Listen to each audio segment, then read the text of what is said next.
Hello everyone, today's topic is about political parties. हमारी political parties Pakistan के अंदर उनकी कैरेक्टरिस्टिक्स क्या हैं, कैरेक्टरिस्टिक्स ऑफ पॉलिटिकल पार्टीज़ इन पाकिस्तान।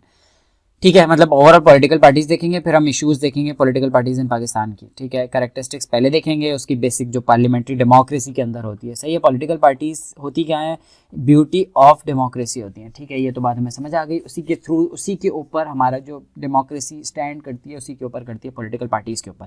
अब आइडियल कैरेक्टरिस्टिक्स क्या हैं पार्लियामेंट्री डेमोक्रेसी की और पॉलिटिकल पार्टीज़ की? सबसे पहले पॉलिटिकल पार्टीज़ फ्लेक्सिबिलिटी होनी चाहिए।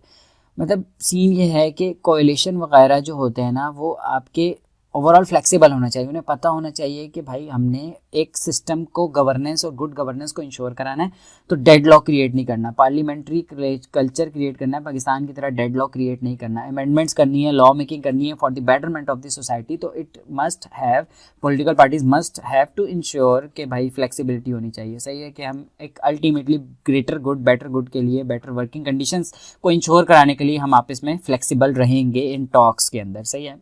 Next is common interest of people के इंटरेस्ट के लिए पॉलिटिकल पार्टीज को डेडलॉक क्रिएट नहीं करना और उनके बेनिफिट के लिए काम करना है। ठीक है, मैनिफेस्टोज डिफरेंट हो सकते हैं, आइडियोलॉजीज डिफरेंट हो सकती हैं, लेकिन अल्टीमेटली ग्रेटर गुड, जैसे मैंने बताया, वो तो इंटरेस्ट पीपल को सर्व करना है। ठीक है, सम उनका कुछ फोकस एजुकेशन पे करते हैं, कुछ हेल्थ पे करते हैं, कुछ पॉवर्टी एडिकेशन पे करते हैं, लेकिन अल्टीमेटली सारी चीज़ें बेनिफिशियल होती हैं सोसाइटी के लिए। जैसे कि हम देख सकते हैं पीपी के अंदर पॉवर्टी के ऊपर फोकस था, पीएमएलएन के अंदर इंफ्रास्ट्रक्चर के ऊपर फोकस किया था, पीटीआई ने हेल्थ और एजुकेशन के ऊपर फोकस किया है, लेकिन सारे फोकस यही करते हैं कि लोगों को फ़ायदा होना चाहिए। तो ये एक चीज़ होती है, इसकी कैरेक्टरिस्टिक्स के अंदर आता है आइडियल। नेक्स्ट आता है विलिंगनेस टू शेयर पावर।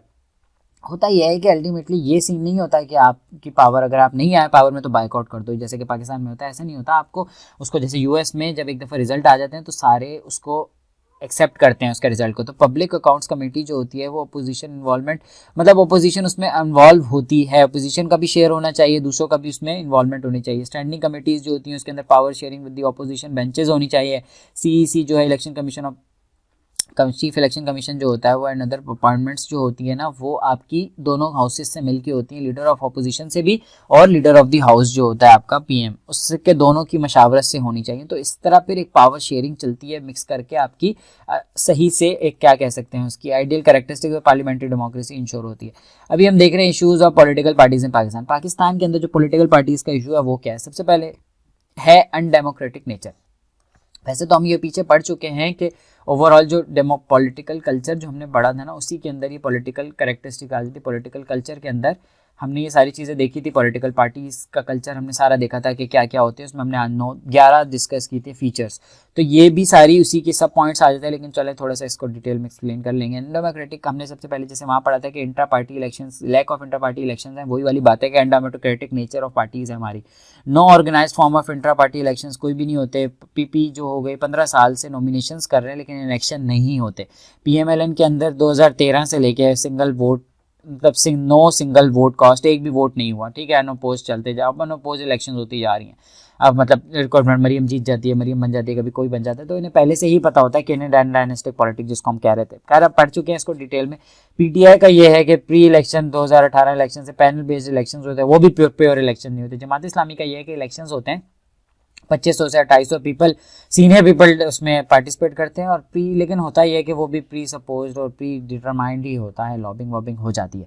लेकिन तो कहने का मकसद ये है कि अल्टीमेटली सारी जो पॉलिटिकल पार्टीज हैं वो अनडेमोक्रेटिक इन नेचर है।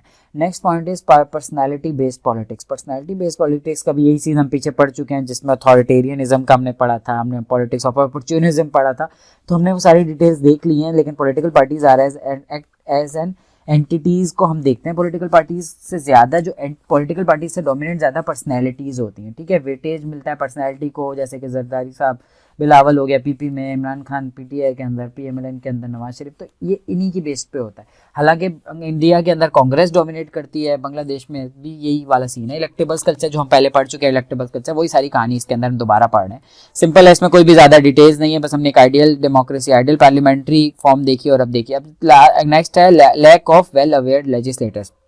हमारे जो लेजिस्लेटर्स हैं ना वो भी, उनमें भी इतनी सेंस नहीं है। ऑब्वियसली आपने देखा होगा इसकी कोई वो एजुकेशन क्राइटेरिया ही नहीं रखा हुआ, कोई भी अनपढ़ कोई भी आके बन जाता है और सारे अनपढ़ ही बने होते हैं। Task of MNA MPS task law making होते हैं, लेकिन वो सारे रोड बना रहे होते हैं और वो डेवलपमेंट के काम कर रहे होते हैं। पॉलिटिकल कल्चर हमने जैसे पढ़ चुके हैं कि वीक कल पॉलिटिकल कल्चर है।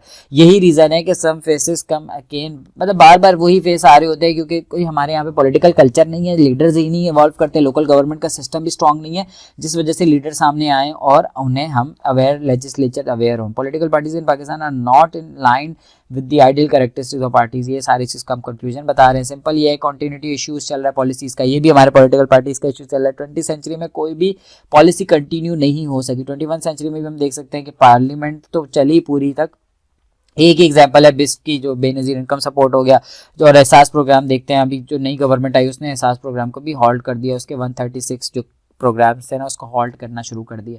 तो यहाँ पे हमने देखा कि बेसिक कुछ फीचर्स देखे, कि इशूज़ देखे पॉलिटिकल पार्टीज़ ऑफ पाकिस्तान में, उसके आइडियल कैरेक्टरिस्टिक्स देखे कुछ के, और हमने लास्ट में कंक्लूड किया कि भाई political parties are not in line with the ideal characteristics of the political parties जो होनी चाहिए। तो बस एक छोटा सा टॉपिक था कि पॉलिटिकल पार्टीज़ का मसला क्या है। वैसे तो हम पॉलिटिकल कल्चर में इसको डिटेल में स्टडी करके आ चुके हैं।